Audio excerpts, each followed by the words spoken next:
Mountain town. The kind of place where everyone knew each other's business, and a man's silence spoke louder than his words. The diner lights glowed warm against the dark sky, and behind the counter stood Jack Harris, a single dad, a veteran, and a man whose eyes carried the weight of wars he'd rather forget. He didn't talk much about his past. Most people just saw a tired man flipping burgers, raising his teenage daughter Lily, and keeping to himself. But there were whispers, stories that Jack had once been someone important in the military. Nobody knew for sure, and Jack never corrected them. He just worked, saved, and tried to give his daughter a normal life. Then came that night. The door to the diner swung open, and the sound of roaring motorcycles filled the air. A group of bikers, loud, leather-clad, and drunk with arrogance, stormed in. They were from a local gang called the Iron Vultures, and they loved picking on people who couldn't fight back. At first, they just mocked Jack's old uniform photo that hung behind the counter. "Hey, soldier boy," one of them sneered. "You serve fries now instead of freedom." The others burst into laughter, slapping the table, making the plates rattle. Jack kept his cool. He just wiped the counter and said quietly, "You want coffee or not?" But bullies never stop when you stay calm. They started calling him a coward. One of them, the biggest, with a scar across his face, grabbed Lily's notebook from the table where she was studying and ripped it in half. That was the moment Jack's hands stopped moving. The diner went dead silent. Everyone could feel something shift. But Jack didn't yell. He didn't fight back. He just told Lily softly, "Go to the back, sweetheart." Then he reached for his old flip phone, the same one he'd kept since his days in service. The bikers laughed again. "Who you calling, Grandpa?" "The cops. They work for us." Jack didn't answer. He just pressed one number. No words, no hesitation, just a calm voice on the other end after a single ring. "This is Harris," Jack said. "Code 47. I need cleanup." Then he closed the phone and walked back behind the counter. The bikers stared at him, confused, then burst out laughing again. "What's that supposed to mean?" one said. But Jack just went back to washing dishes.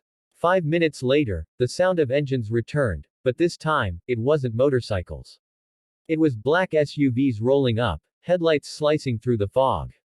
The door to the diner opened again, and a dozen men in tactical gear stepped inside, silent, precise, terrifying. Their leader, a tall man with a scarred face of his own, nodded at Jack. "Good to see you again, Commander," he said. The bikers froze. Their laughter died instantly. "Commander," one whispered. Jack looked at them with calm, steady eyes. "You picked the wrong diner." The men in gear didn't say a word. They escorted every biker out. No yelling, no fighting. Just control, discipline, and fear. The town would later hear that the Iron Vultures had left overnight, leaving behind their bikes and never showing their faces again. After they were gone, the leader turned back to Jack. "You could have called sooner. You know we've always got your six." Jack smiled faintly. "I'm not that man anymore. I've got a daughter to raise." When Lily came out, she ran into her dad's arms, trembling. "Dad, who were those people?" she asked. Jack kissed her forehead. "Old friends who owed me a favor." From that night on, nobody messed with Jack or his diner again. But the story spread like wildfire, not because of what he did, but because of what he didn't do. He never bragged. Never threatened. He taught the whole town a lesson. True strength doesn't need to shout. It just stands tall, quietly. Weeks later, Lily found an old photo of her dad with a team of men wearing the same gear as those who came to the diner. The words, "Delta Force, Ghost Unit," were written on the back. She finally realized who her father really was, not just a veteran, but a protector who had seen too much and still chose kindness over violence. And for Jack, that night wasn't about revenge. It was about protecting peace, for his daughter, his town, and for himself.